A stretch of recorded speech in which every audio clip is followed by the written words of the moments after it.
songs they have sung for 1,000 years.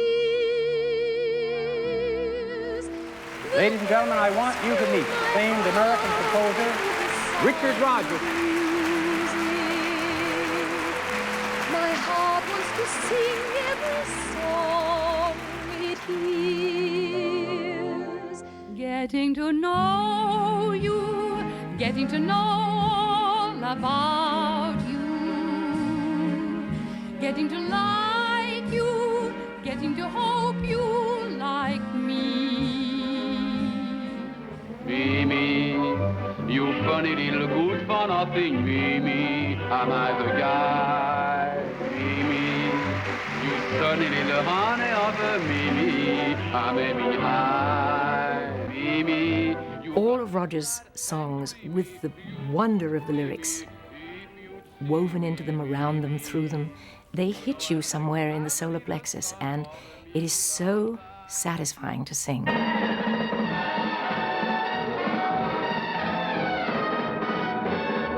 Sleepless nights, the daily fights, the quick to bargain when you reach the heights. The essential Rodgers thing is that he was made of music. I wish I were in love again. The broken days. He was a great theater man. He wasn't just a composer, and he wasn't just a producer. He was an author of musicals. Ladies and gentlemen, Mr. Richard Rodgers. From intensity, someone may be laughing. Richard Rodgers' music. It breathes life into my soul. And night after night, that strange and how many waltzes did that man write? How many love songs? How many funny songs did he write? How many stick-in-your-ear tunes did he write? The sweetest sounds I'll ever hear are still inside my head. It all comes down to Rodgers. It always has. He is the most played composer of any kind of music who ever lived. This is not negotiable. Think about it. Bach, Beethoven, Irving Berlin, anyone.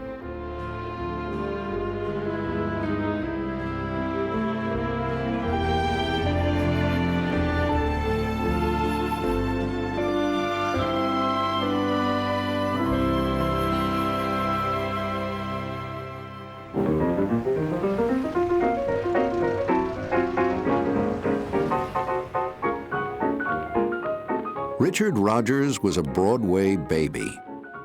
He'd been composing music since he was 9, and by 18 had his first show on Broadway.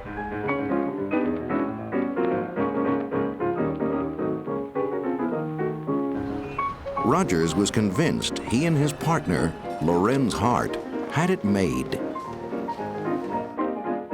Broadway was very busy in those days. You had unlimited opportunity, which makes it surprising that it took Rodgers and Hart 5 years to break in. They had their first show in 1920. They went nowhere with it. They didn't have another show until 1925. They just hung around, writing songs, looking for work.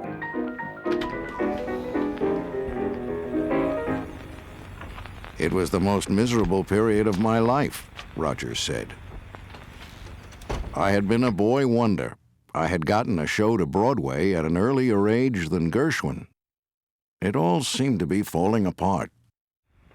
I'm sick of this racket. Now you'll have to go into the real estate business with your father. Come on. Just when Rodgers was ready to chuck it all and take a job selling children's underwear, the phone rang. The prestigious Theater Guild was producing an amateur revue on Broadway called The Garrick Gaieties. Literally overnight, he said, I was lifted from despair. Summer journeys to Niagara and to other places aggravate all our cares. We'll save our fares. I've a cozy little flat in what is known as Old Manhattan. We'll settle down right here in Bronx and Staten Island too. It's lovely going through the zoo. Rodgers said himself throughout his life that the song Manhattan made Rodgers and Hart. It was a new time. America was changing, and the musical had to speed up, not only in its tempo, but in the smartness of its lyrics. I'd like to take a sail on Jamaica Bay with you and fair Canarsie Lake. We'll view the great big cities, a wondrous toy just made for a girl and boy. We'll turn Manhattan into an Isle of Joy. Take it. The Garrick Gaieties was a hit. And over the next 5 years, 15 Rodgers and Hart musicals made it to Broadway. I think they wrote everything in that period. They taught the American musical comedy to come to life, and it was amazing how they worked. Isn't she cute? Isn't she sweet? She's gentle and mentally nearly complete. She's knockout, she's regal, her beauty's illegal. She's the girlfriend.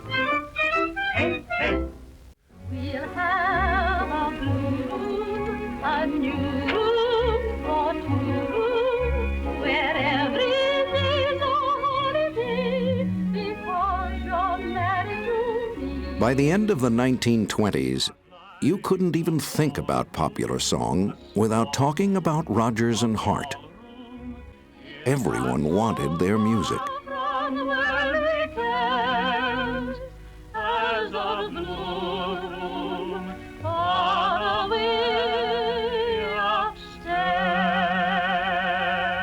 By all appearances, Richard Rodgers seemed a most unlikely prodigy.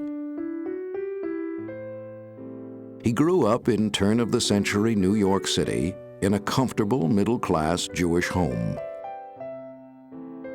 His father was a doctor, and his mother sang to him and his older brother Morty.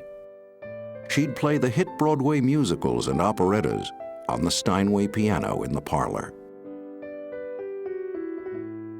I didn't get good feelings about family life. I heard more comments about the difficult relationships and the silences that went on at meals, and a grandfather who would often storm out.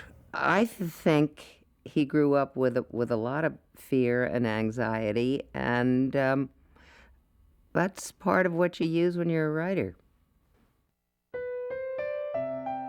Rodgers could never remember when he first learned to play the piano. But he couldn't get enough of Broadway.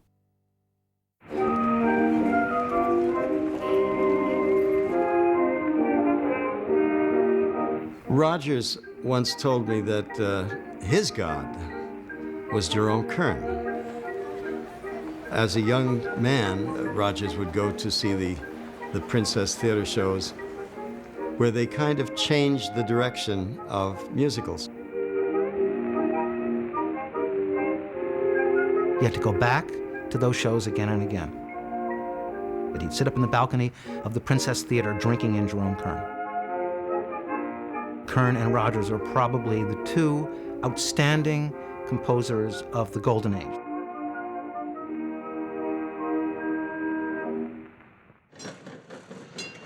One spring evening, when Rodgers was just 14, his brother took him to the annual Columbia University musical.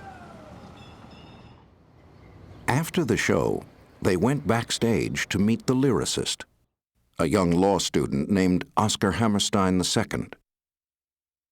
There and then, Rodgers decided he'd go to Columbia and compose the annual musical himself. All he needed was somebody just like Oscar Hammerstein, a lyricist. he found one 2 years later in a Columbia grad, Lorenz Hart. With Hart, 7 years older than Rodgers, a team was born. Together, they wrote the Columbia Varsity Musical, with the lyrics for several songs by none other than Oscar Hammerstein.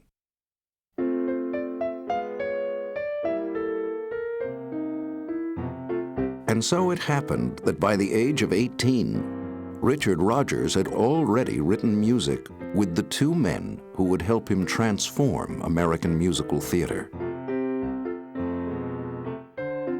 That same year, Rodgers landed his first Broadway show, Poor Little Ritz Girl, with lyrics by his new partner, Lorenz Hart. But their first triumph turned out to be a bitter disappointment. They arrived at opening night to find half their songs had been thrown out and substituted with other numbers. No one had even bothered to tell them. The humiliation of that experience would haunt Rodgers for the rest of his life. However, Rodgers did have a musical on Broadway, and his partnership was launched. After you met Larry Hart for the first time, Dick, you've been quoted as saying that in one afternoon, you acquired a new career, a partner, a best friend, and a constant source of irritation. And what did you mean by a constant source of irritation?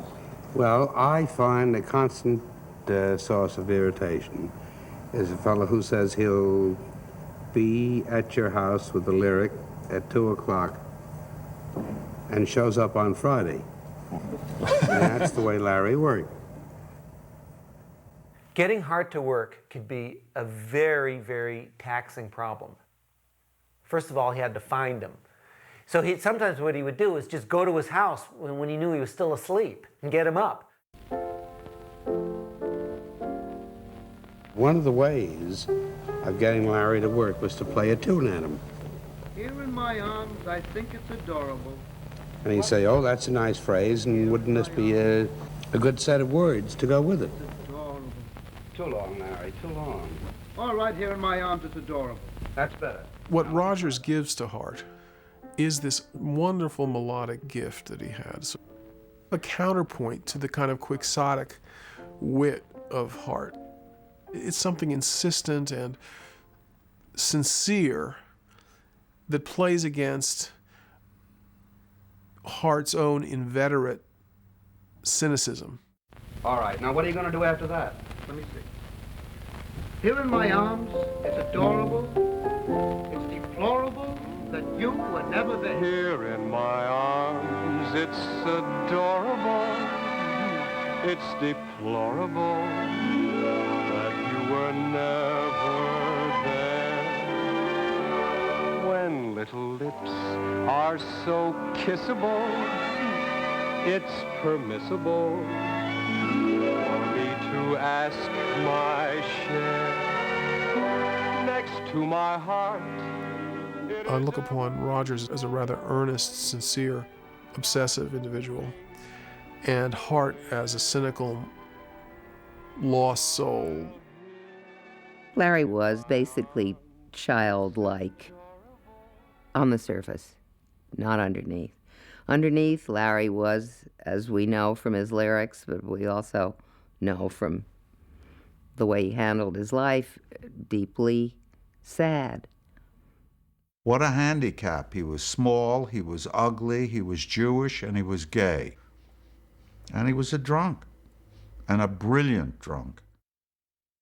You'd put up with it because the work is wonderful. Why wouldn't you? I mean, you're going to say, I'm sorry, I don't like how much you drink, and sometimes I can't get you on the phone, so I'll go find somebody else to write with. Daddy's collaboration was the most important thing in the world to him. Rodgers was devoted to Hart.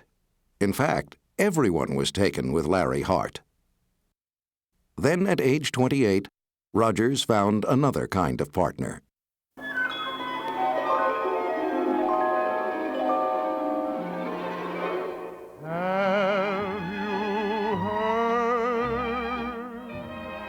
I married an angel.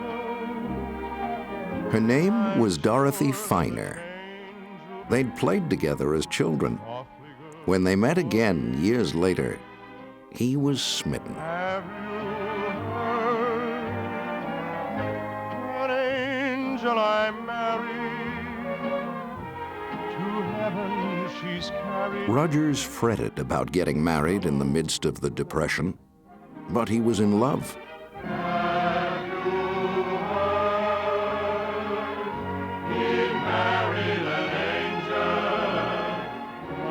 And while Broadway was cutting back, the invention of talking pictures opened new possibilities for Rodgers and Hart.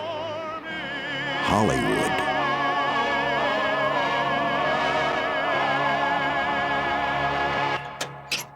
Isn't it romantic? Soon I will have found some girl that I adore. Isn't it romantic? While I sit around, my love can scrub the floor. Love Me Tonight is one of the best musicals I've ever seen, and I could see it over again every night because it is so charming and brilliant and witty. Isn't it romantic? Da-da-da-da-da, a very catchy strain. Isn't it romantic? Da-da-da-da-da. Oh, I forgot my cane. Oh, thank you very much. I'd better fix your tie. This has dialogue which is in rhymed couplets. Goodbye. Isn't it romantic? Da-da-da-da-da. Oh, no, I need some air. Isn't it romantic? At last I've got a fare. Railroad station. Not too fast, I hate to take a chance. Isn't it romantic? It has all sorts of things that go into the realm of let's try this and see how it works, and it works. It's brilliant. I think I'll take that down.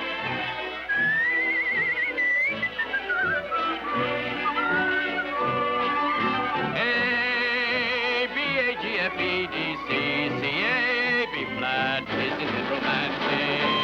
Da-da-da-da-da. I'll write some words as well. Isn't it romantic? Sitting in the train, the song has got to sell.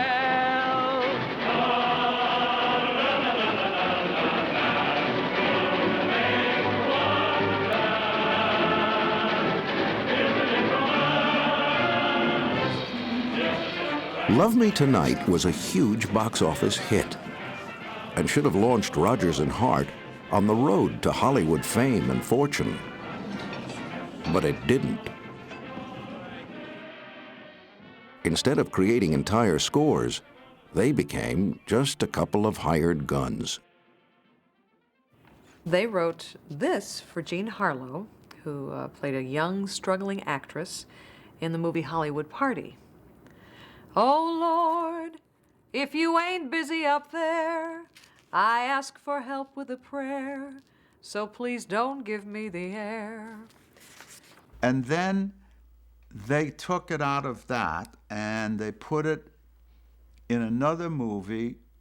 Oh, hear me, Lord, I could be good to a lover, but then I always discover the bad in every man. It's called The Bad in Every Man. And they had a publisher named Jack Robbins. And he said, you know, Larry, you gotta write hits. The problem is you don't write hits. Now I want you to write me a hit. He said, put stuff in it like moon and blue and spoon and glue, all the stuff that makes a ballad.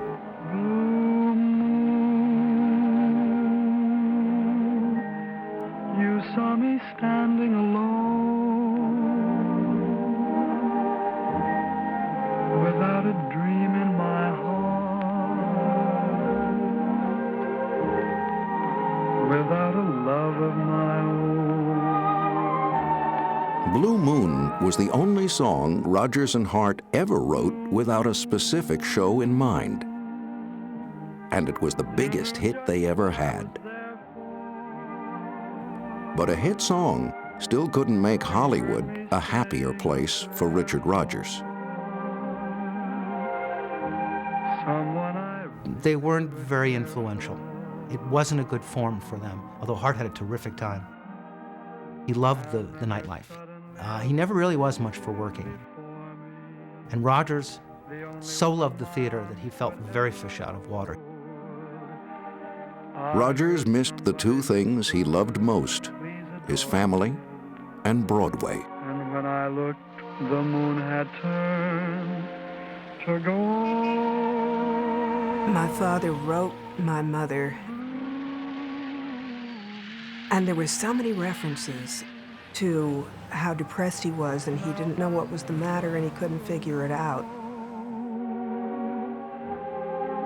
Without a dream. 3 times now, I've experienced something I've never known before, Rodgers wrote.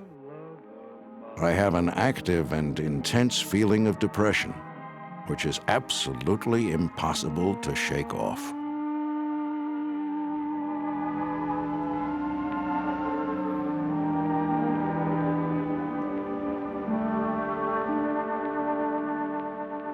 Periodic visits to Hollywood from Dorothy and daughter Mary helped Rodgers tough out the 4 years of his studio contract.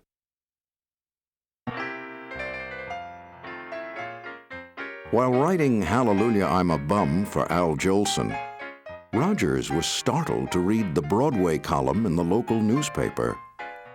Whatever happened to Rodgers and Hart? That was the last straw. I'm dying to feel that I'm living once more. I gotta get back to New York. The studio might have lulled us into staying out there longer, Rodgers wrote. But that would have been the end of Larry Hart and Dick Rodgers. I'm sure I would have ended up as a neurotic, a drunkard, or both. Actually, he came back to New York and, in a sense, was a neurotic and a drunkard, and both. But because he was happy doing what he was doing, he was just mildly so.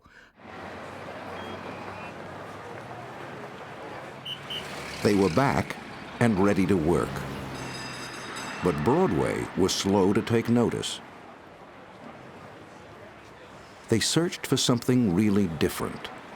After more than a year, they found it.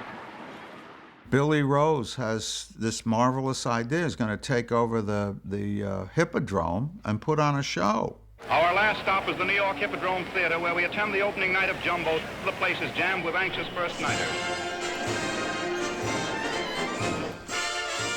So everybody in New York is at the Hippodrome to the opening of Jumbo. The first show I ever saw was Jumbo, which Daddy wrote with Larry when I was 4. And I adored it. It was Jimmy Durante stealing elephants and an incredible score. And I remember thinking this was just the most dazzling thing that had ever happened in my life. As I always felt, we went to the first matinee. Give me some more! Some more! Women! Women! Women! Here they come, rat-a-tat goes the drum. The circus is on parade. See the cloud falling down, it's the best show. One of the reasons they were so good was in the musical climate of the late 20s and 30s was just hugely competitive and very good. And those guys they were always trying to top each other and outdo each other. Their main competition was the Gershwins, Cole Porter, and Irving Berlin, whose musicals challenged Rodgers and Hart to take ever bigger creative risks. First, we'll hear the 2 pianos.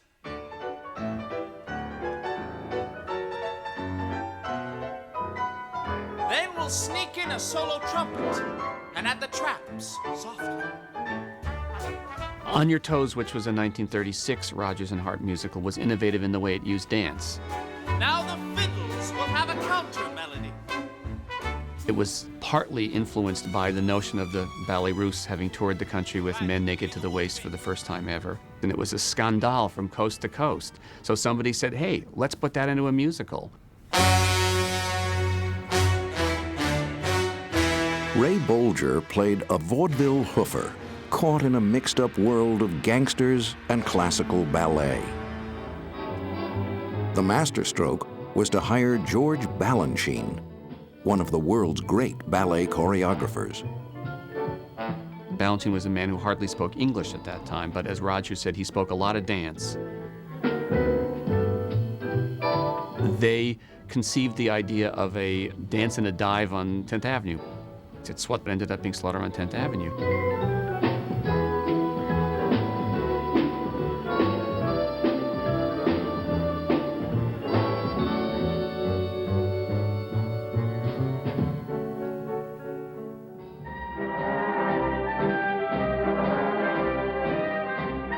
Rodgers' breakthrough music inspired others to build on Balanchine's original choreography, like Gene Kelly.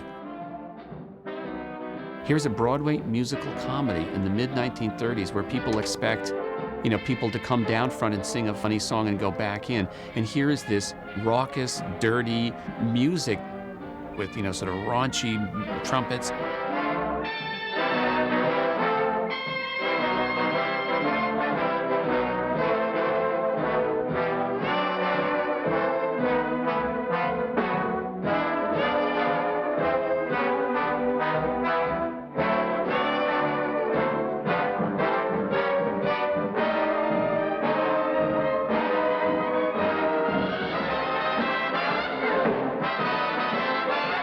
If you go into a theater thinking that there are going to be nice little girls in petticoats and stuff like that, this is not what you expect.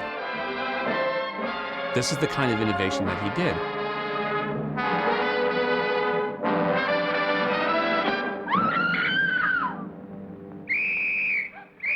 He worked with Balanchine very early on.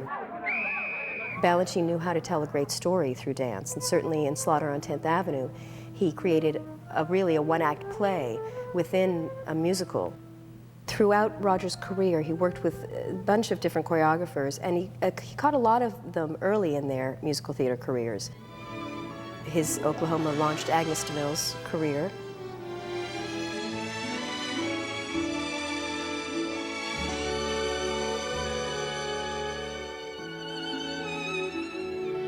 You know, it would be wrong to think that Richard Rodgers invented the idea of a ballet in a show, but Rodgers seemed to want to do that more than anyone, or gravitated towards subject matters that wanted a dream ballet.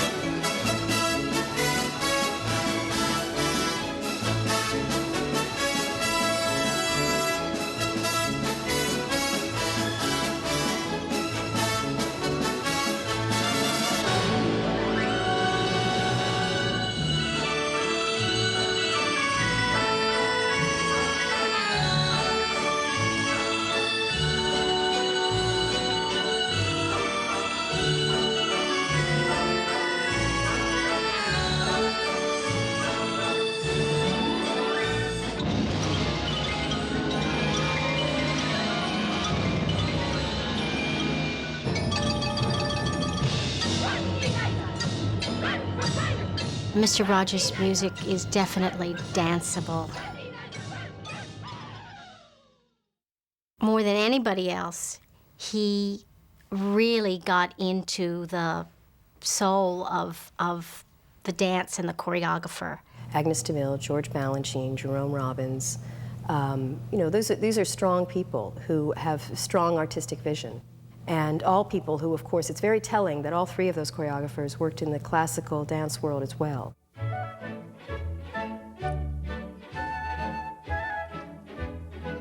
It shows, I think, the depth of his music, that they all worked successfully with Richard Rodgers. Rodgers was inventing a way to seamlessly weave together words, music, and dance. When all of those elements are in place, the audience breathes with what's happening on the stage. Or they stop breathing, hopefully. And that's what we want them to do. We want them to just live and breathe with us every single second. Like this.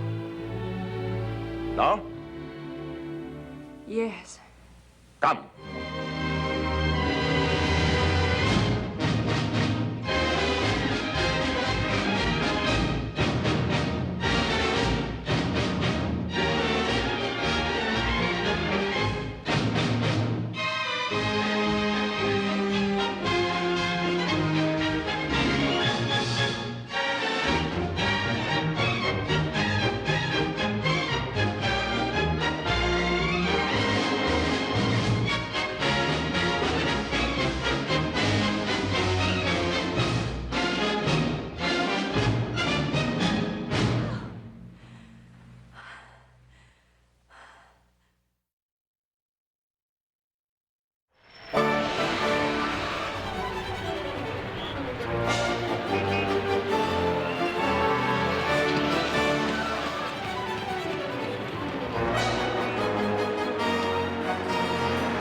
A couple of years after Rodgers and Hart came back from their exile in Hollywood, they owned Broadway.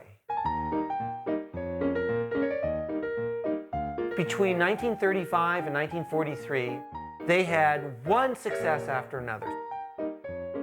Something like 9 big hits.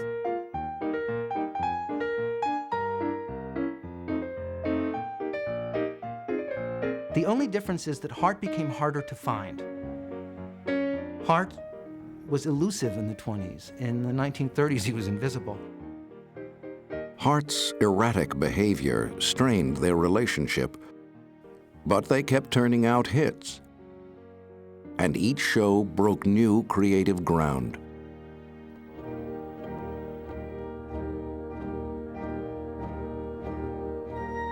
For Babes in Arms in 1937, Rodgers and Hart did without a star and filled their show with kids instead. And since the musical was their idea, they became the first team on Broadway to write the story and dialogue as well as the songs. What do Rodgers and Hart do? They decide to write songs for 16-year-olds. And what do they write? The greatest collection of sophisticated songs done in cabarets to this day. And there were more hit songs in that show than on Joe DiMaggio's batting record. Practically every time they came up to the plate, they hit a song right out of the ballpark. There was Where or When in that show. There was My Funny Valentine.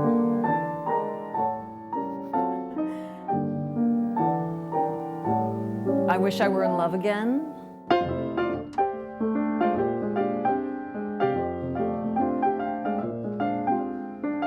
Johnny One Note.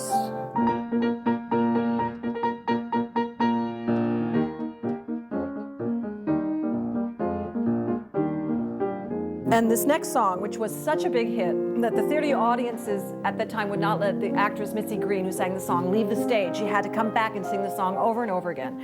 So Larry Hart had to write all these special lyrics, extra lyrics, just so to keep the audience going. And so these are some of the extra lyrics you rarely hear. Don't know the reason for cocktails at 5. I don't like flying. I'm glad I'm alive. I crave affection, but not when I drive. That's why the lady is a tramp.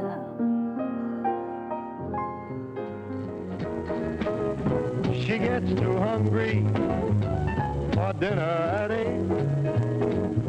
She loves the theater, but doesn't come late. She'd never bother with anyone she'd hate. That is why the lady is a tramp.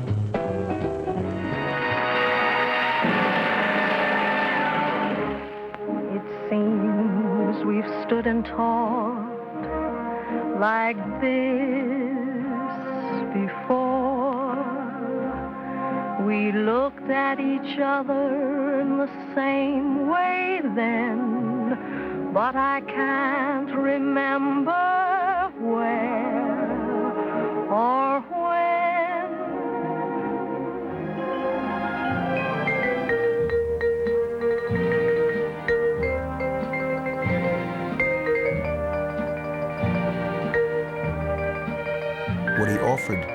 constantly was melody. Amazing, stunning, life-changing melodies. A little Rodgers factory of melodies from the early 20s until he died. Right from the moment you hear a tune, he's invited you in. And yet, once you're in this tune, he does these very subtle things that makes the tune unique. He does something that elevates it beyond something that would be so simple that you don't even think anybody composed it. There were things about his melodic line. It's difficult to imagine that the music could have gone any place other than where it went. And sometimes the line seemed to be so simple, and it just went back and forth between an octave. If you take something like Do Re Mi, it's basically all within an octave, and the simplicity of the thing is deceiving, because, I mean, all...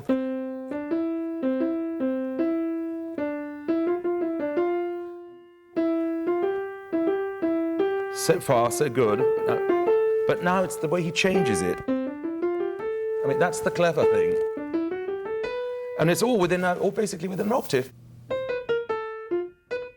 It's all within an octave. And, you know, it's very difficult to do that.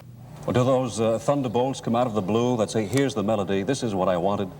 How does it work with you? No, never. I have to go out for it. I have to reach for it. And sit down and work, just the way anybody else works.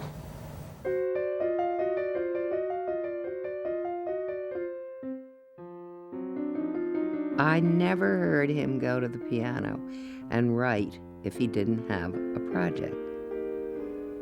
He never just went there to fiddle around and see what he came up with. The sound was the pleasantest thing in my childhood. Daddy wrote at home with the doors open. He didn't care who heard as long as somebody wasn't going by singing or disturbing him in some way or other. So when he was writing, there were very strict rules, like no whistling or singing or noise.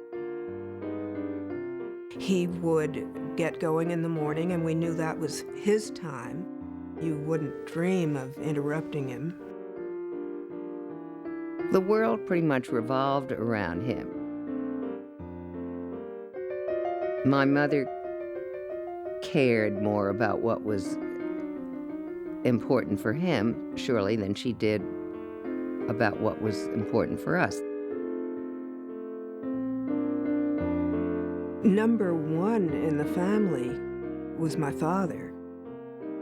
So if my mother was unhappy with his being away, we were unhappy. I think my mother resented every second of her life that was not spent with Daddy. I think Daddy resented every second of her life that she spent with him when he was working.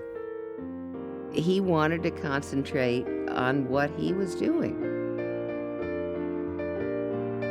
He had no hobbies. He didn't like traveling.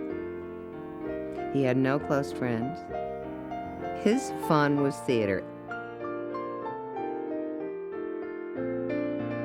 He was a theater man. He had one interest, and that was to write music to stories for the stage.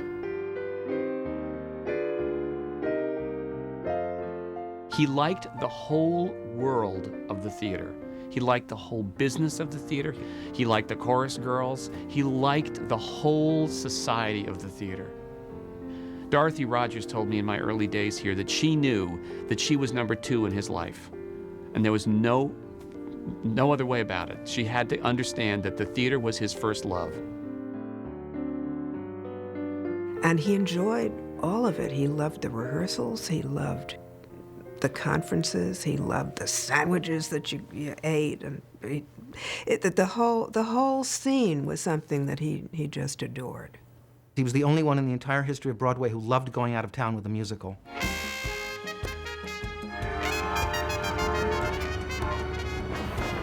Every musical goes through what they call tryout hell, which is a redundant phrase. A tryout is hell. Rodgers loved it. He loved the challenge of seeing what was wrong, if anything was, and usually something is.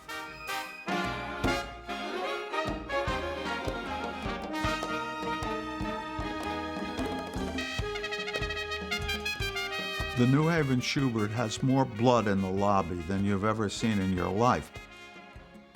It was harrowing to watch. People would come out and kill each other and say, this is wrong and that's wrong and everything else. But when Rodgers and Hart showed up, that show was usually ready. In 1938, they wrote a musical called The Boys from Syracuse, which was the first musical to be based on a Shakespeare play. They were such a big-time Broadway phenomenon. Time magazine gave them a cover story under the title, The Boys from Columbia. Rodgers and Hart loved the challenge of tackling things no one had ever tried, like singing Shakespeare, or a musical satire about FDR, or, in 1940, a show about what Rodgers called the facts of life.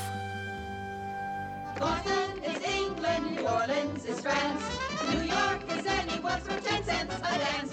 The plot of Pal Joey is a cynical story of a Broadway hoofer who uses people. Hey, who's the mouse with the bilt? This was a sharp, nasty story, and it was a revelation because it opened up a whole new kind of Broadway musical. They broke trail through that show all over the place. First of all, it was an anti-hero. Joey is not a likable character. And it's a relationship between this hustler and this rich older woman and the younger ingenue. Pal Joey was, I think, a very good show, but about rotten people. The theater-going public wasn't ready to meet people like that in musical comedy. They were all bad. They were all bad people except the girl. And she was stupid. The score for Pal Joey is an interesting Rodgers score because he was writing two scores at once to show two different locations. One specifically vaudevillian, nightclubby kinds of songs without as much sophistication as the songs that were part of the plot, such as Bewitched, Bothered, and Bewildered.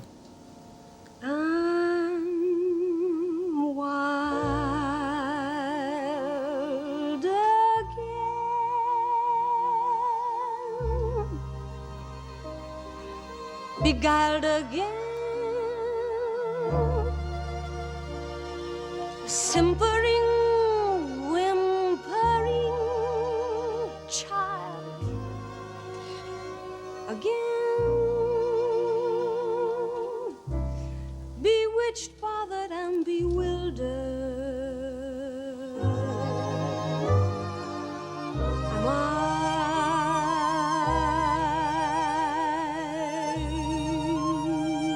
If they ask me, I could write a book about the way you walk and whisper and look. I could write a preface on how we met, so the world would never forget. And the simple secret of the plot. The score of Pal Joey, I guess, given the treatment of people like Frank Sinatra and others, really takes on much more jazz than one normally hears in a piece by Richard Rodgers. But to me, he came up in an era that was full of jazz. And so it was impossible for him to avoid coming into contact with people who were jazzing up his music, if you will. By the time I was in my early 20s, I think I probably knew 50 Rodgers and Hart songs because I loved them and wanted to play them. At that time, it was from a jazz musician's point of view. And Rodgers' tunes are they're very sophisticated tunes, and jazz musicians play them. They want to play on them. They want to play with the chords and do things with them.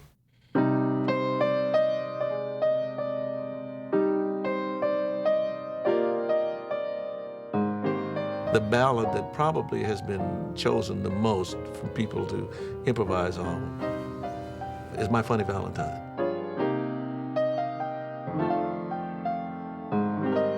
And quite often, if you're going to have a real jazz feeling on a song, you go away from what the composer intended. But most people who play that particular tune get the mood and really do have the same kind of feeling that Rodgers intended. My Funny Valentine is written in a minor key, which automatically gives it a different sensibility. If it were this, it certainly would sound a lot different, wouldn't it? But the melancholy of, and then the progression, harmonic progression.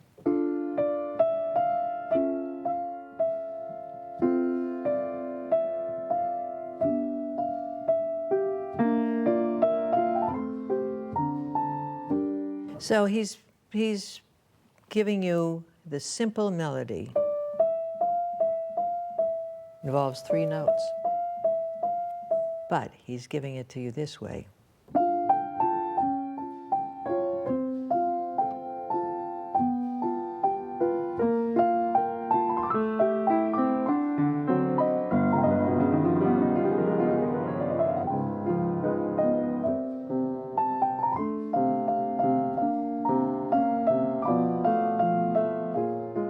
Richard Rodgers was super hip when it came to the usage of harmony.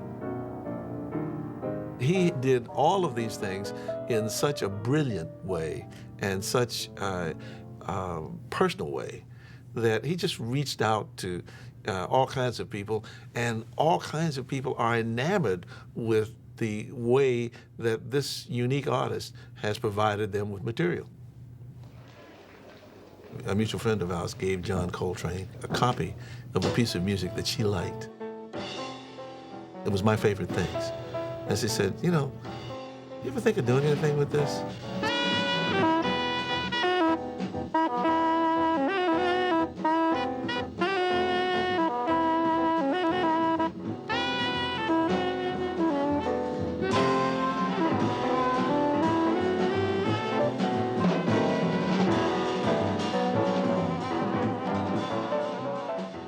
The idea of just taking this waltz and doing something in jazz with it.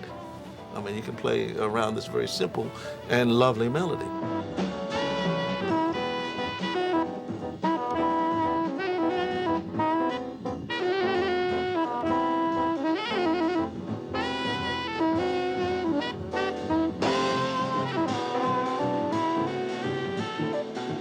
It's a fantastically creative way to look at something as a piece which was just beautiful in the show for which it was created, and then take it somewhere else and do something which, from a jazz point of view, is equally as beautiful.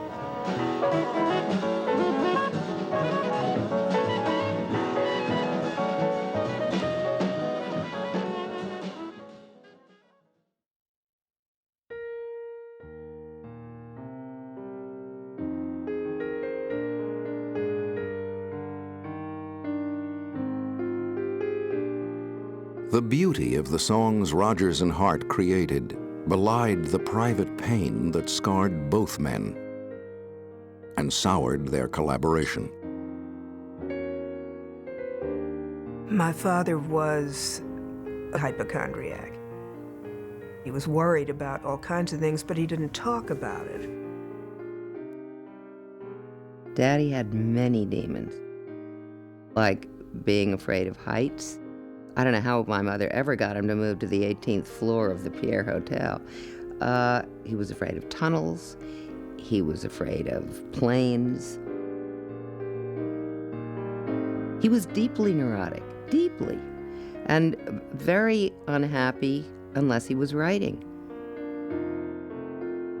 And write he did. For 2 decades, Rodgers and Hart turned out at least a show a year. But by the 1940s, Hart's chaotic work habits were doing real damage. Now musicals took longer to get going and often lacked the groundbreaking edge that was the Rodgers and Hart trademark. Larry could have ruined me, because this is a very, very difficult man to work with. Sweet. Nicest guy you ever saw. But you couldn't find him. He would disappear. Even when he was available. Larry would not write the word hello unless I was in the room with him. There's a point when Larry was so drunk and out of condition that he really needed to be hospitalized. And Daddy said to him, check into, I forget where, somewhere in Manhattan, a discreet place, I'm sure, and I'll check in with you. And he did. And he got a piano sent over, and they worked there.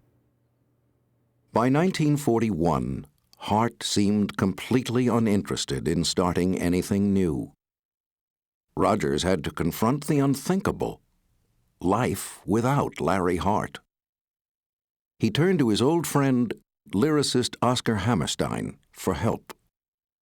He said, Oscar, I've got a lot of problems with Larry, and I don't know what to do without a collaborator. Can you work with me? Oscar Hammerstein couldn't have been more different from Larry Hart. He was a family man, a disciplined craftsman, yet he was a most unlikely choice. He'd had great successes, like Showboat in 1927, but hadn't had a hit show since. Oscar said, Dick, I would never come between you and Larry, never. But if there comes a time when Larry cannot function anymore, then call me and I'll come and work with you. Dick called Larry and he said, I have this project called Green Grow the Lilacs and I want to turn it into a musical. And Larry said, no, I can't do that. It's just something I can't do. It's not right for me and I've got to go to Mexico. And I told him if he didn't stay home and work, I was going to Oscar. And he told me I was right. He didn't blame me a bit. So I did. I had to. And from the beginning, Oscar and I hit it off beautifully. Enjoyed working together. We understood each other. I knew what his words meant, and I felt that I could match them. What were the first words he ever submitted to you? Do you recall? Yes. There's a bright golden haze on the meadow.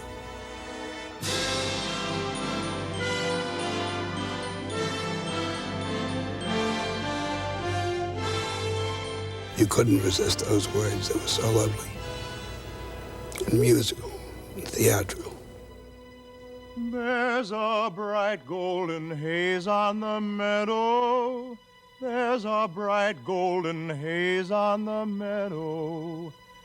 The corn is as high as an elephant's eye, and it looks like it's climbing clear up to the sky. Oh, what a beautiful morning. Oh, what a beautiful day. I got a beautiful feeling, everything's going my way. Oh, what a beautiful morning. We discover something about the poetic nature of that young man. All the sounds of the earth are like music. He's somebody special. All the sounds of the earth. He can't just take things for granted. The breeze is so busy, it don't miss. He also gives a sense of excitement that, maybe today is the day. Laughing at me. It's exhilarating music. You can orchestrate it and take it ever on and on upwards into something that describes a whole landscape, but it's entirely singable. Oh, what a beautiful morning. Oh, what a beautiful day. I got a beautiful feeling,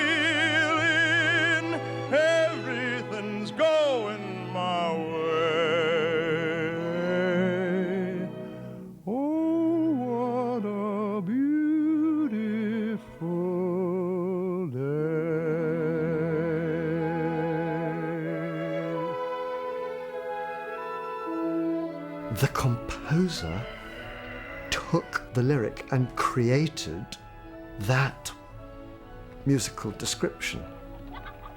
Completely the other way around from how he had ever previously worked. So you're dealing with a genius.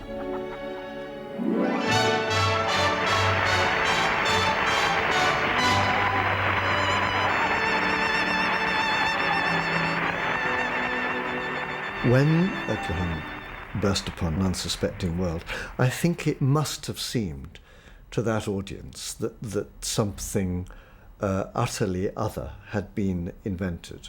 Before that, mostly, all musicals were a whole line of pretty girls coming on and singing and selling a song.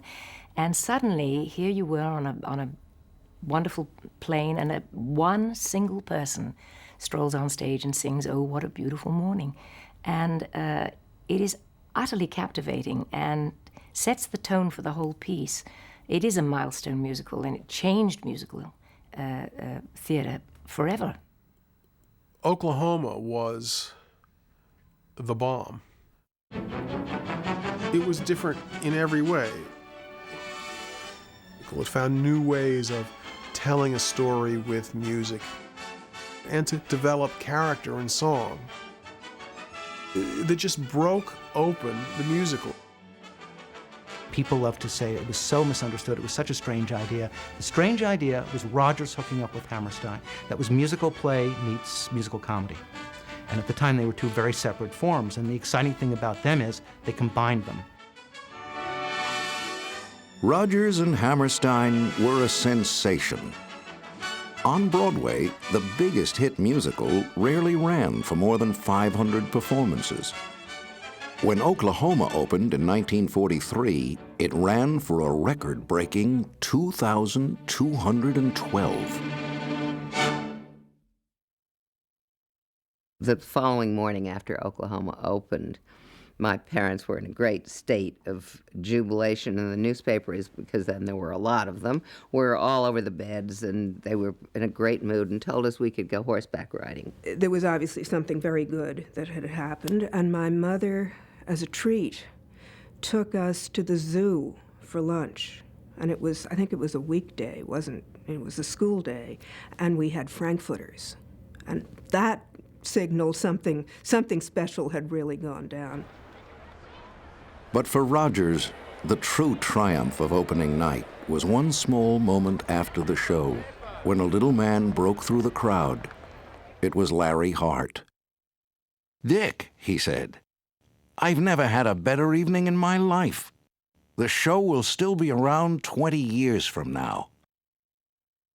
A lot of people forget that Oklahoma opened while Rodgers and Hart were still running. I mean, they were still a team, so that there was a transition there. Daddy very much wanted Larry to know that if it was possible to work with him, that he would be happy to continue to do that. He did, after all, do the revival of Connecticut Yankee with Larry after he had done Oklahoma. He told Larry had to be sober, and Larry said, okay, he'll stay sober. And he did. He stayed sober for, 3-4 weeks and worked and worked and worked. Larry finally finished a song called "Can't You Do a Friend a Favor?"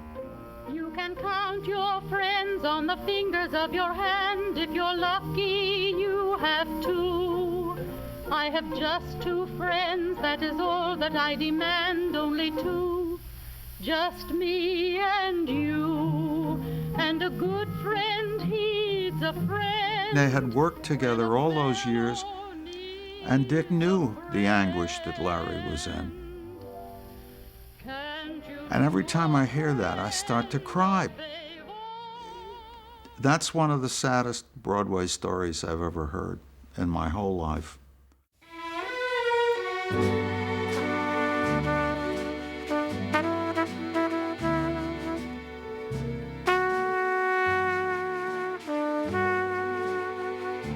During rehearsals, Hart had started drinking again. On opening night, he showed up at the top of the second act, drunk and singing along with the actors on stage. Rodgers had Hart escorted from the theater.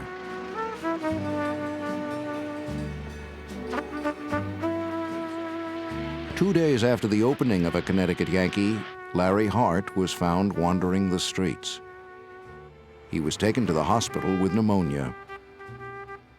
3 days later, during a wartime blackout, he died.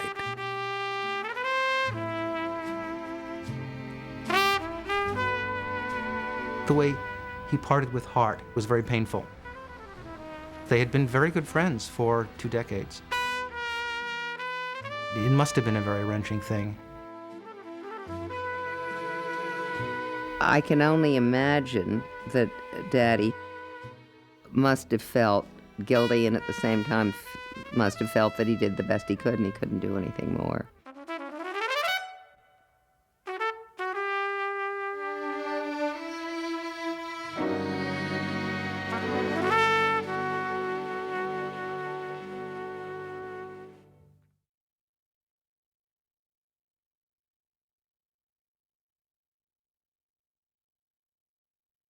The Rodgers-Hammerstein partnership was inevitable because Rodgers knew that Hammerstein was the genius among the word men. He didn't realize what kind of history he was about to make. I don't think it was a conscious, choice to take his destiny upon himself, but he knew that Hammerstein was the great one, and it was the right thing to do. Rodgers did enjoy working with Hart, and he did enjoy the kind of musicals that they made, but he must have been ready for a partnership with someone who would give him something to bite into in the characters. And I think Rodgers must have seen that Hammerstein could give him that, and it was time to write shows like that. I'm as restless as a willow in a windstorm. I'm as jumpy as a puppet on a string. I'd say that I had spring fever, but I know it isn't spring. I am starry. This was based on an idea of Oscar's. Like a night. And he gave me a lyric. And when he gives me a lyric, I write music. It works that way. I wrote it all out first, and it took me several weeks, and then I gave it to him, and 2 hours later he called me up and said, I've got it. And I could have thrown a brick through the phone. So you get this lyric, and it's laid out. It has form, it has substance, it has a foundation, it has embellishment, all the things that you need. And he hands me this. This is a great help. This is I feel much better now, Now, what's the lyric? Oh, dear. I'm as happy. I'm as restless as a willow in a windstorm. Yeah. I'm as jumpy as a puppet on a string. All right, now, what do you do with a puppet on a string? Dangle it, move it up and down.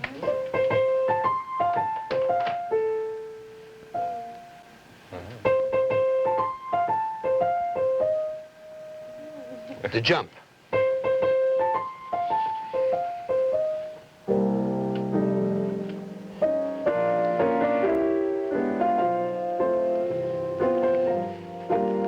I think everything was gained and nothing lost when Rodgers began to work with Hammerstein with a whole different point of view of what to put on the stage.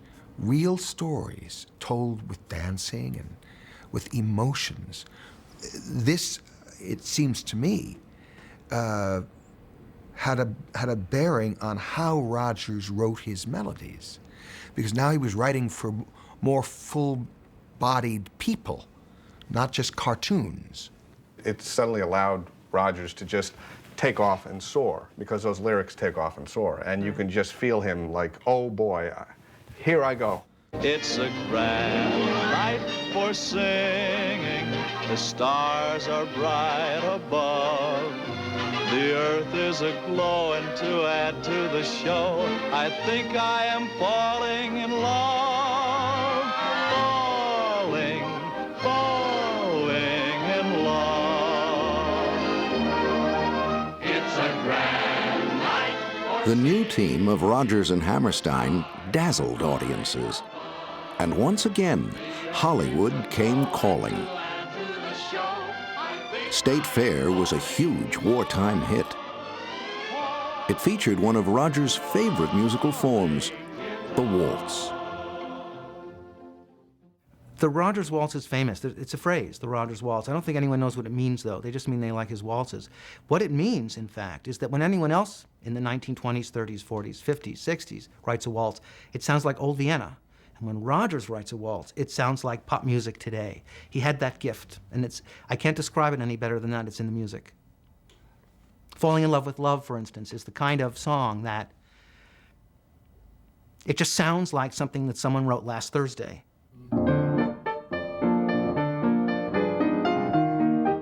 It's right up there, you know, with a great tune. And there's a tune that I love, which I've known for many years, called Wait Till You See Her, which goes...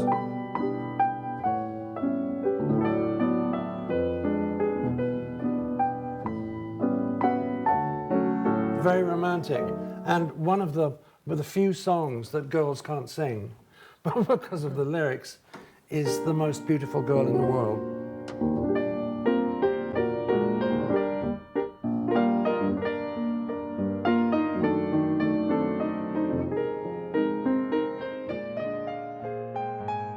Singing a Richard Rodgers waltz is one of the most uplifting things you can do.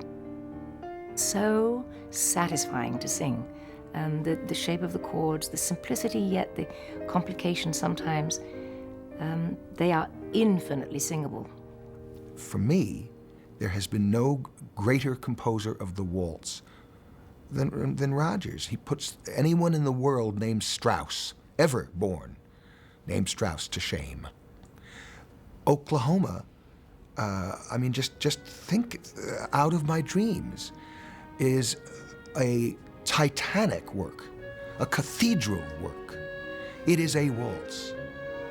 But people forget that because the songs are relating to their circumstances so intimately. It's a simple, elegant melody line against a waltz tempo.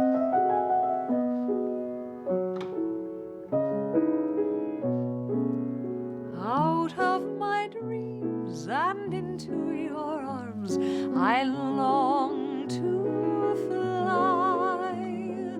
I will come as evening comes to a waiting sky. Out of my dreams and into the hush of falling shadows, when the mist is low and stars are breaking through, then out of my dreams I'll go into a dream with you.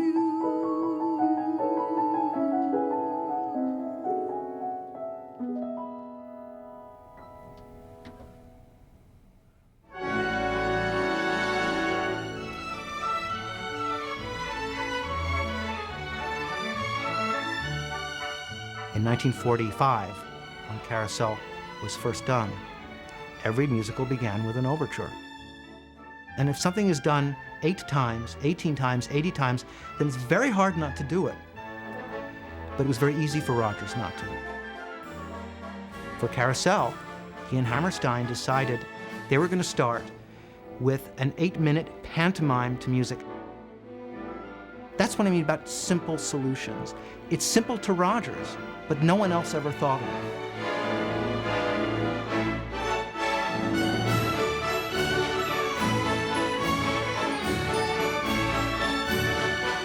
And of all his musicals, Carousel was the one Rodgers loved best.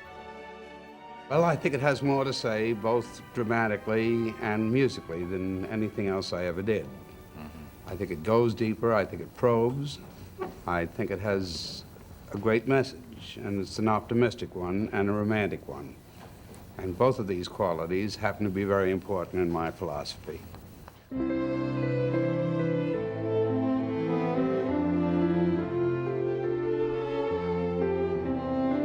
He wrote almost entirely to story, to character.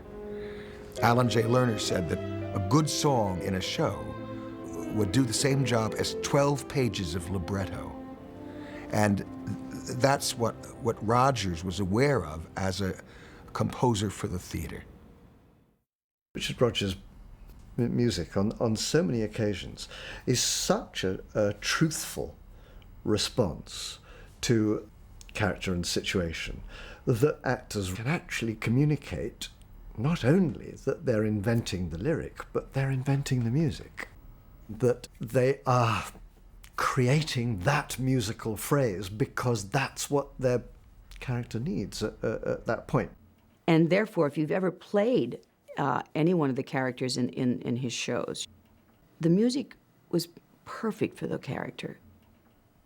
It was important. It brought the play forward. It brought the show forward. It told you who the person was. The music said it. The music said it.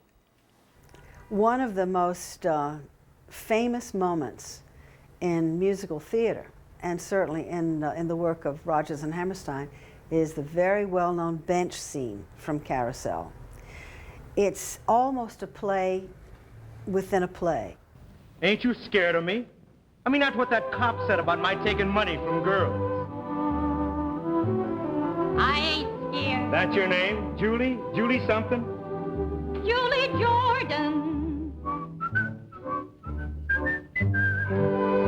You're a queer one, Julie Jordan. Ain't you sorry that you didn't run away?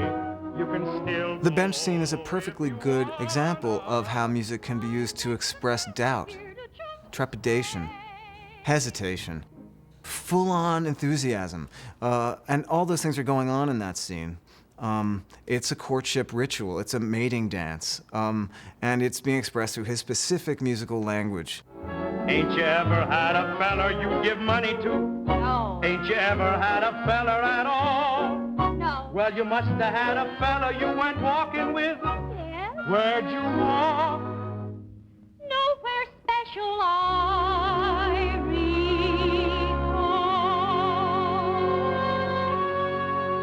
You're not sure what's going to happen. Here's this swaggart bully, you know, and this lovely young girl. And he's obviously trying to con her and to get some money out of her, to who knows what else. Do you want to go into town and dance, maybe? Or... No. I have to be careful. Of what? Of my character. You see... The audience is being seduced into loving them as a pair. Because we don't really know if we like Billy Bigelow at this point. But I'm never gonna marry, and a girl who don't marry has gotta be much more particular. The virginal Julie Jordan, so beautiful and so struck by the sexuality and the bravado of this character. So the sexual tension, it seems to me, is so powerful that it makes the scene fly by. If I loved you, time and again I would try to say all I'd want you to know.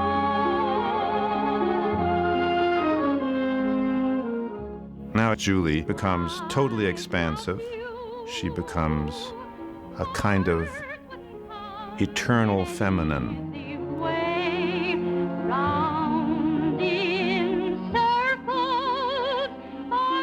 It's amazing. They're describing what life would be like if they loved each other. And somehow Rodgers captures this complex way of talking in his music. And dress up like a dude in a dickie and a collar and a tie. If I loved you. But you don't. No, I don't. But somehow Because of the inspiration of her being emotionally naked in front of him, he becomes emotionally naked in front of her and sings the same melody. If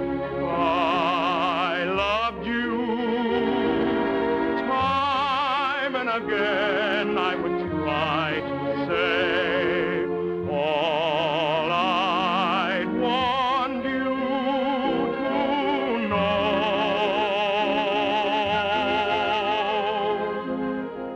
The if of it that Oscar provided and the melody that Rodgers surrounded the whole thing with are irresistible, haunting, to the heart, honest.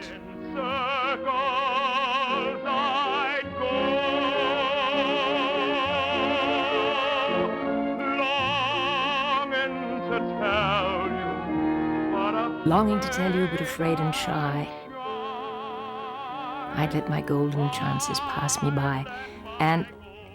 But what's so wonderful about the song is that as the lyric comes to a climax, so does the song.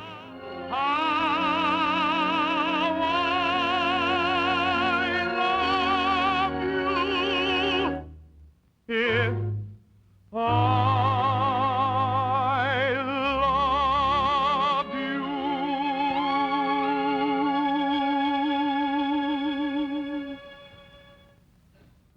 I've never known a song or seen a moment in a show that was more electrifyingly on the money on 80 different levels.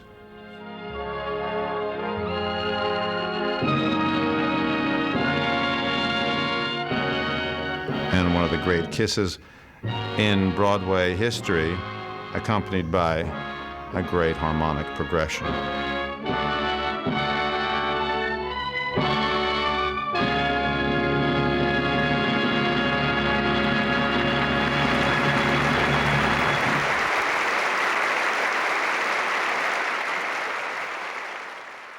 What they really invented for the musical was the equivalent of the interchangeable part. What was important was the story, and the star didn't matter in the same way. It's the character in the play, and those characters could be played by anyone with a good voice. So what happens is the power shifts from the star performer being the controlling force of the musical to the creators of the musical being the stars of the musical. In fact, Rodgers and Hammerstein were becoming a Broadway institution.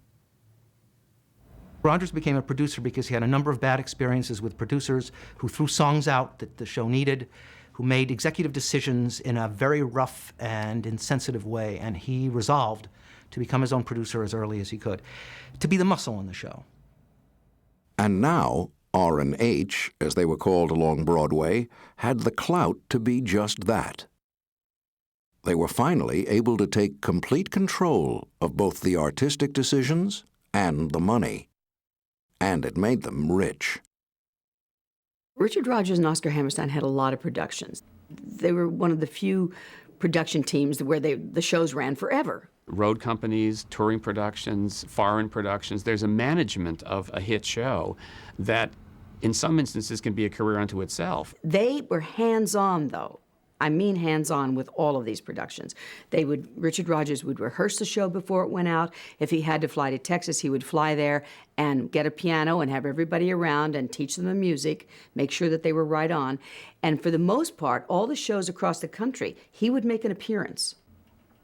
Richard Rodgers would be there because the music was that important to this man.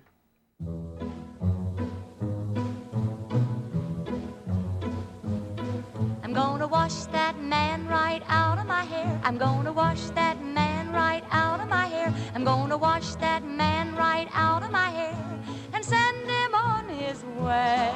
Mary Martin was signed for South Pacific first, and Mary Martin was a show singer with a fairly low-pitched voice.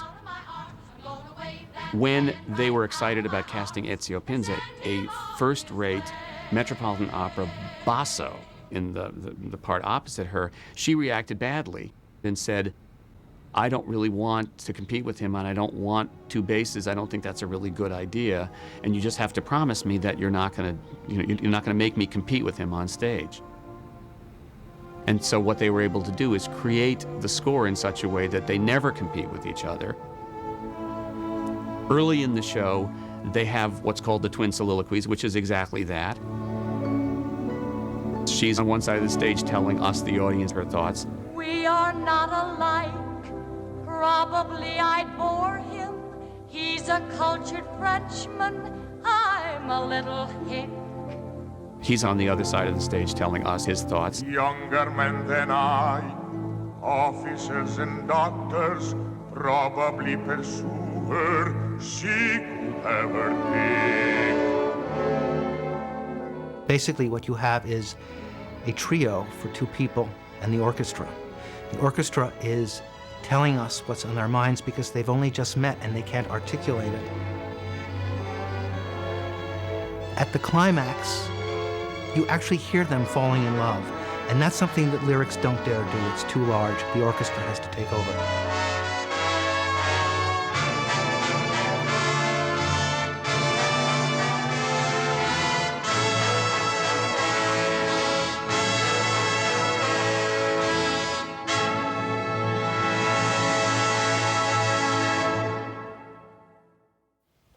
You know, I don't think that Richard really liked stars.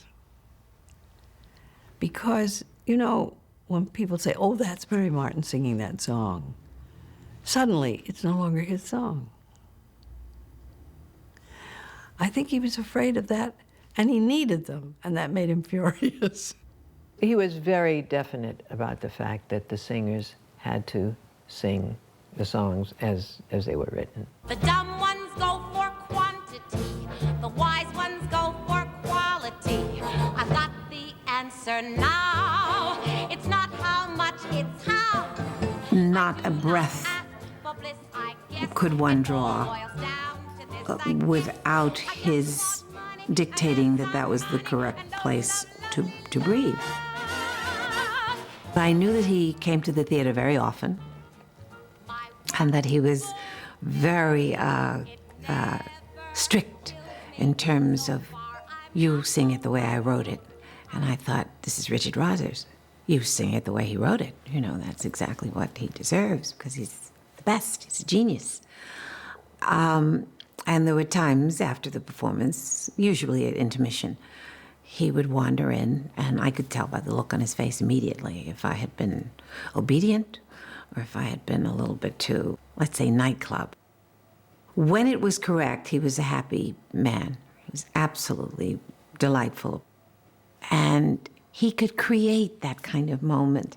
And he was such a little devil because he could absolutely destroy it just like that, with a word. Daddy was a very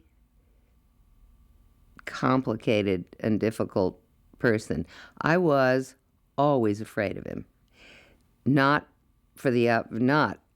obviously because I was going to be beaten, but he could be very acerbic and very critical, and he could do it with one word. He could be totally withdrawn and very cold. There was nothing colder than his brown eyes when they fixed on you. I think the issue of Rodgers being difficult always comes as a surprise to people because the music is so genial. And so you just assume this merry guy wrote it. Rodgers was the kind of man who took instant like or dislike to everybody and never veered from it. And it wasn't based on something strange. It was based on how he was treated, what they said to him, how they looked at the world. He was complex, but he was easy to understand if you knew what his worldview was. He was a very logical, a very consistent person. And there were people who hated him and there were people who loved him. I don't think anybody ever knew who he really was, with the possible exception of one of the 5 psychiatrists he went to. And I'm sure they didn't know either. And I don't think he knew. He was just all locked up in there, grinding out gorgeous stuff.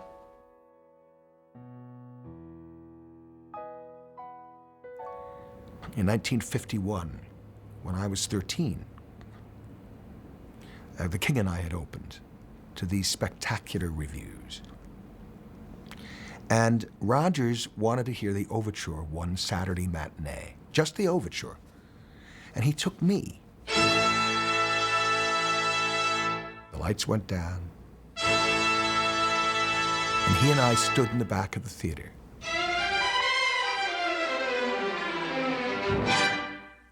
And I remember seeing Rodgers with this enormous personal pleasure. His face did not explode into laughter or pleasure very often. But the look on his face that day was beatific.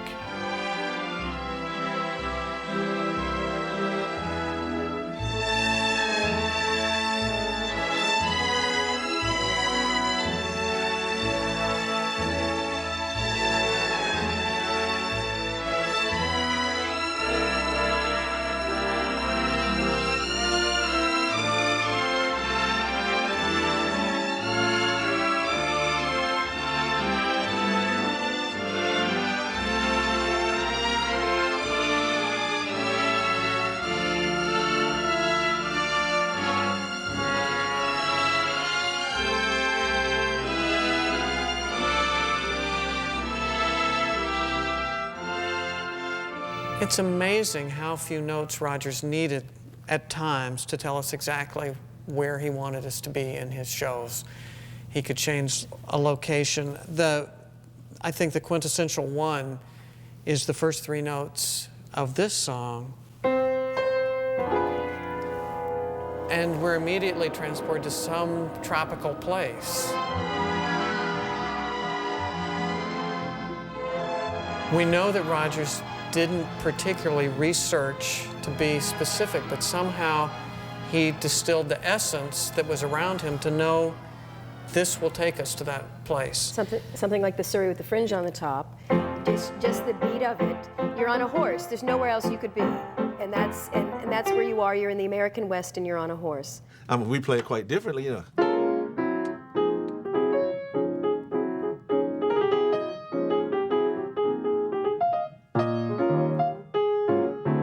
You know, he writes it for a guy to be a cowboy with, and to talk about a Surrey, and to paint a picture of you of a whole other time and a whole other place.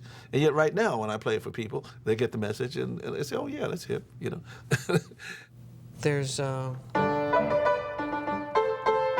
Lonely Goat Herd, and you're in Austria.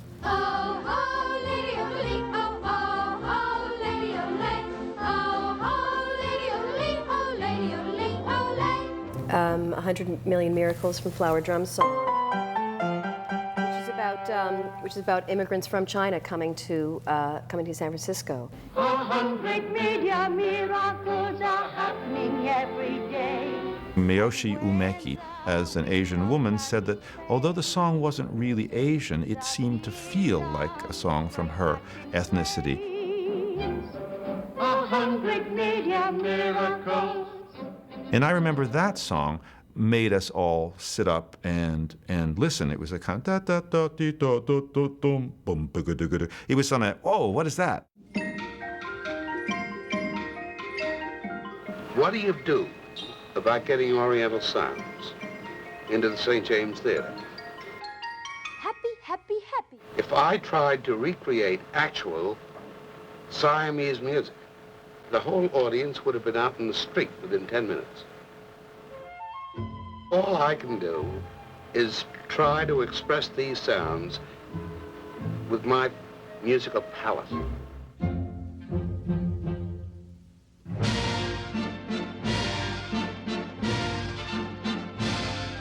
Rodgers and Hammerstein took the musical out of our own backyards into faraway or exotic settings.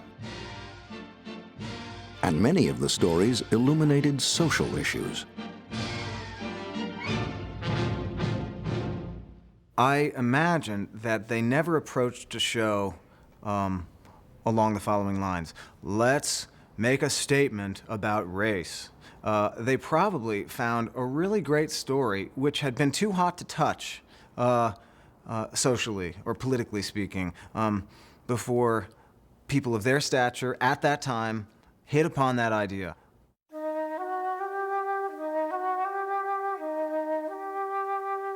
I think audiences are intrigued by the fact that they're human people. They're stories, and suddenly you're just absolutely captivated by what's going on in the story, And then you realize, wow, this is really about some pretty heavy things. I am going to like it here. There is something about the place. Flower Drum Song was the first musical in which it was all about the Asian community coming to the United States and dealing with assimilation. On a friendly face.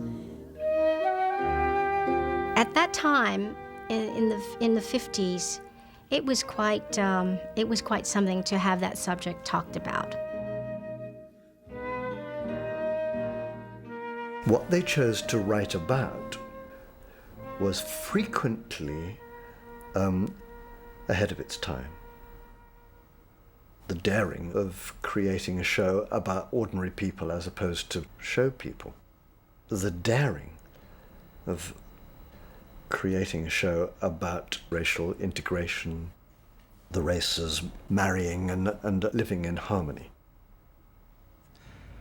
Powerful characters who represent great things that are clashing in a moral world. South Pacific, for instance, musical is entirely about racism. One of the things that he did in South Pacific, I thought it was kind of buried in the show for many people, but it stood out like a gem for me. You have to be carefully taught. In the second act of South Pacific, a young American Navy nurse, explaining her race prejudice, says, "I can't help this. This is emotional. It was born in me." A young Marine lieutenant, played by my friend here, Bill Tabbert, says, "It's not born in you. It happens after you're born. You've got to be taught to hate and fear. You've got to be taught from year to year. It's got to be drummed in your dear little ear. You've got to be carefully taught." I'm wondering why it's never really been taken out of that context and used in a civil rights kind of way, because it's that strong. South Pacific was so controversial, it was denounced by the Georgia State Senate as propaganda. Yet 5 years earlier, it had won the Pulitzer Prize.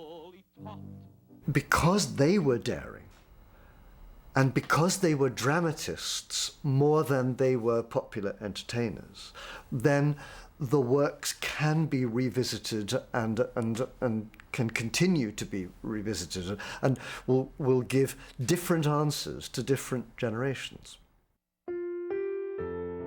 Rodgers and Hammerstein had a vision of what America could be, and America loved it. In the 1950s, they had more songs on the air, more shows on stage, more movies in the theaters than any writing team in history. But now, Rodgers' great success was threatened by serious illness. He was very fearful about health. When he finally got cancer of the jaw, I think he was relieved because he'd been waiting for something terrible to happen for so long. When it finally happened, it was like, oh, well, now I've got that over with. And he was always rather curiously happy when he was in the hospital being taken care of. 10 days after part of his jaw was removed, Rodgers was back at rehearsals. He threw himself into every detail of a new production, personally casting every role. He had a sharp and enthusiastic eye for new talent, especially new female talent. He liked to talk about all the young ladies of the stage that he had known, and he called them his little friends and so forth. So obviously, he had quite a few romances. He fashioned himself as a ladies' man, and I was not at all disturbed by it, nor was I receptive to it in any way. And I've heard lots of remarks about, well, you know, what we've heard about is leading ladies. And I said, yeah, I heard that too. He asked me to come into his office, which made me rather nervous, because I had certainly heard stories of his being quite a womanizer. a young girlizer. Actually, as it turns out, I needn't have worried because the whole time I was in his office alone with him, he had his foot up on a hassock or something because he had gout. So I didn't have to worry about whether he was going to chase me around the desk or not. Richard, I said, "You're just like my father. I think of you as a father." Well, that was all I had to say because he had a giant ego. And, you know, I realized that this was a little bit of a come-on and I wasn't about to have any of that. And he was fine after that. I auditioned for Richard Rodgers, and when I had finished, Mr. Rodgers came up on stage and he said, "That was absolutely adequate." And I went, "Oh, really?" And then he cracked up and said, "No, it was wonderful and thank you." And he asked me if I had been auditioning for anything else for the coming season. And I said, "Well, I have been speaking to Alan J. Lerner and Frederick Lowe for a musical that they're considering of Pygmalion called My Fair Lady." And Rodgers thought about it for a moment and he said, "I have to tell you something." He said, "If they ask you, you should do My Fair Lady. But if they don't ask you, we'd be very interested in using you, and I'd very much like to know." She took his advice, and My Fair Lady made Julie Andrews a star. A year and a half later, in 1957, she got the chance to work with Rodgers in his newly created production of Cinderella, and in a totally new medium, television.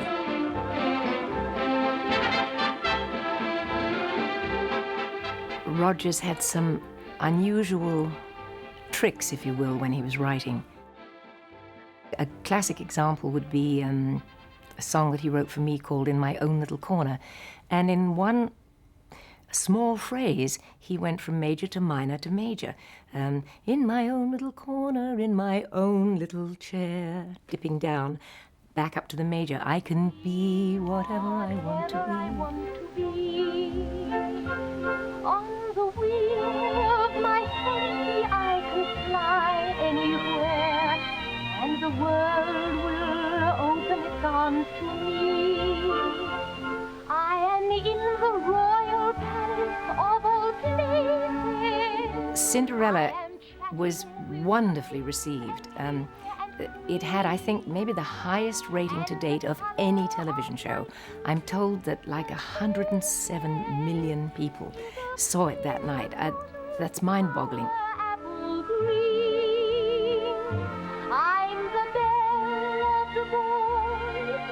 I have found her.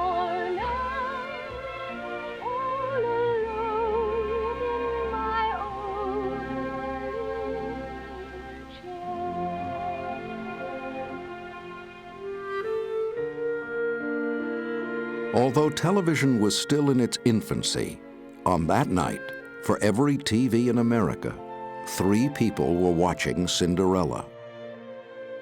But Rodgers could not rejoice. He was battling the twin demons of depression and alcohol. It was a secret pretty well kept while he was alive, but there's nothing very secret about it anymore. He had a drinking problem. He was not a falling down drunk. You didn't know that he'd been drinking a lot, except that those of us who knew him at all well saw him retreat more, and he really almost ground to a halt that particular summer. And he went into New York Hospital. After that, the alcohol was an ongoing problem for him. And I think it certainly interfered with his work as he got older.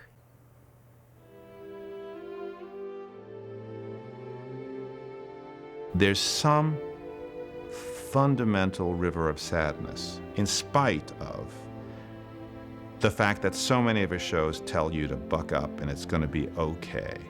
For somebody who gave such incredible pleasure to so many millions of people, not to have had the same kind of joy and contentment and comfort in his own life it's just awful.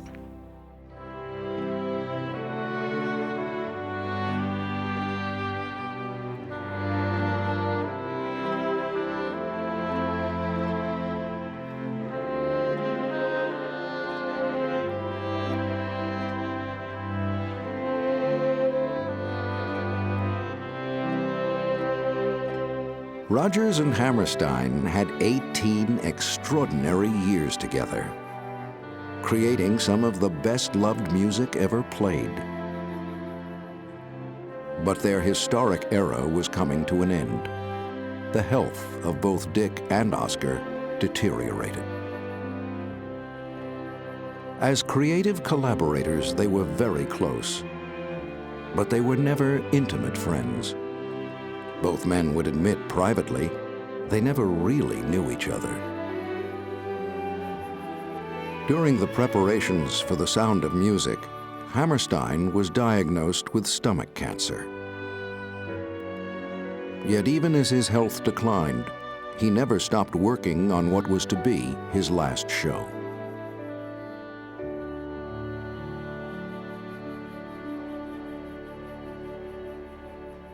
Working on The Sound of Music, and Mary Martin's husband, Richard Halliday, has come upon a wonderful idea. In that very first scene, and she's discovered in a tree, she sings the song, The Sound of Music. As she comes down, she's going to lose her bloomers in the tree, and it's going to be extremely funny, and the audience will love it.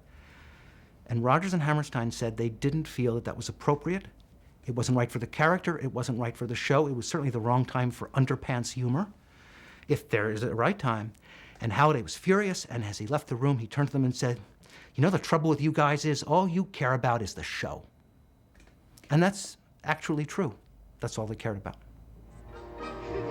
Girls in white dresses with blue satin sashes, snowflakes that stay on my nose and eyelashes, silver white winters that melt into springs. These are a few of my favorite things. When the dog bites, when the bee stings, when I'm feeling sad, I simply remember my favorite things, and then I don't feel so bad. To celebrate Hammerstein's 65th birthday, Rodgers wrote in the New York Times, "Deep affection between two people is nothing to be ashamed of. I feel that way rather strongly, or obviously it would not have been possible to write the music that goes with Oscar's words." 6 weeks later, Oscar Hammerstein was dead. After Oscar died, it must have been awful. He certainly knew it was coming. We all knew it. But he didn't talk about it. He was so private. And if something was particularly painful, it wasn't discussed. Rodgers had worked with only 2 lyricists during his 43-year career, each among the best of his era. Now they were both gone. Richard Rodgers was just 58 years old. I think he wanted to continue on at what he did. Write a show. What's next? What's the story? Where do the songs go? What's it about? Who are the characters? Look, I'm on a new road, whether it's with Joe Dokes as a collaborator or alone. This has got to be a third career, or I've got to die. Rodgers quickly made the difficult decision to go it alone. And for no strings, he took the biggest risk of his career. Richard Rodgers would write the lyrics as well as the music himself. It was a show, a story about a very glamorous black woman and a white man in 1962. I mean, that was a bold thing, because the one thing that nobody was interested in America in 1962 was a black woman and a white man. More than the subject matter was risky, he put the musicians on stage. And for the first time on Broadway, the orchestra had no string section. This was, again, an innovative show at the time. As Oklahoma was in its time, No Strings was for its time as well. And he was very proud of that fact, you know. I realize now that he was very frightened. Writing his first score and the lyrics. There was no way to permeate that arrogance so that he would even admit it to himself. But it was an incredible responsibility upon his head, having written with Larry Hart and Oscar Hammerstein. The first words that you heard in that show were the sweetest sounds I've ever heard are still inside my head. That's a pretty confident comment for somebody like Richard Rodgers to make. The sweetest sounds I'll ever hear are still inside my head. The kindest words I'll ever know are ways. From the very beginning, we all knew that we were part of something that was a new kind of theater. The most entrancing sight of all is yet for me to see, and the dearest love in all. If you think I'm not going to talk about Richard Rodgers, you're crazy. Waiting somewhere for me, is waiting somewhere for me. Is waiting somewhere for me.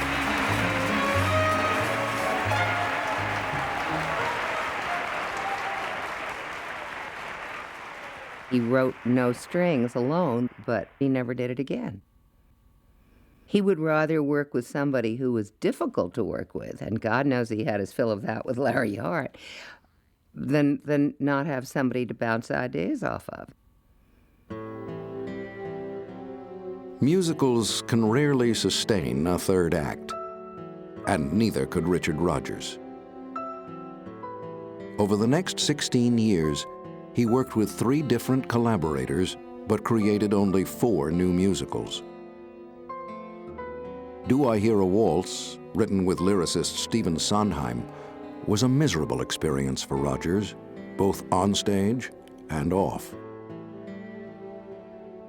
And a musical about Noah's Ark, starring an unpredictable Danny Kaye, was even worse. It must have been hell, because he was just, you know, watching it disintegrate in front of him and not having it work, and not the way it used to be.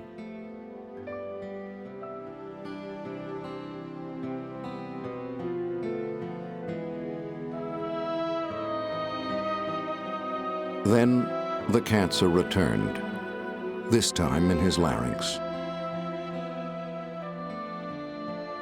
It was mid-70s that he had the laryngectomy, and as lousy as the cancer at the jaw was, I think the laryngectomy was much worse and much harder to recover from and to live with for the rest of his life. The operations left him to a point where all he could do was whisper. The last few things that Dick did, I don't think he had the energy really to do them. They were very tough, and they didn't work. It was strange to work with this man who had the reputation of writing so quickly. He wrote slowly. I know he'd been ill, he'd had a heart attack, he'd had a stroke, he'd had cancer. And yet, despite that, there were some absolutely soaring melodies that he wrote. There's one wonderful song in a musical called Rex, which I never saw, which apparently was fairly dire, but I never saw it. The one wonderful song called Away From You.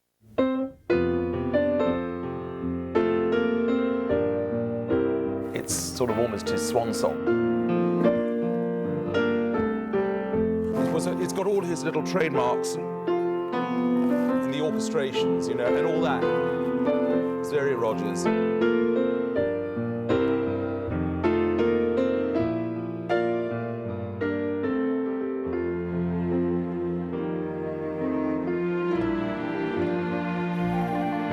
His next show, I Remember Mama, ran for only 4 months. But that same year, a revival of Oklahoma rode triumphantly into the Palace Theater. And 36 years after its premiere, it was a hit all over again. 2 2 weeks later, on December 30th, 1979, Richard Rodgers died.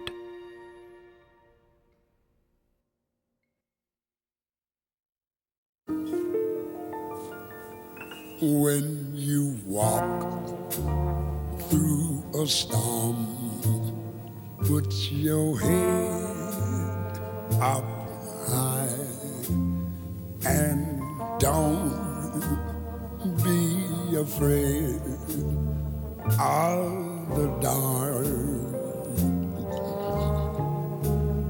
At the end of a storm is a golden skies and the sweet silver sound. Richard Rodgers left a legacy of some 900 songs and over 70 shows. More than any theater composer in American history. 101 pounds of fun. That's my little honey bun. Get a load of honey bun tonight. Every year, over 4,000 productions of his musicals are mounted around the world. My romance doesn't have to have a moon in the sky. Richard Rodgers once said, "If somebody wants to sing my songs after I'm gone, nobody will be happier than my dead body."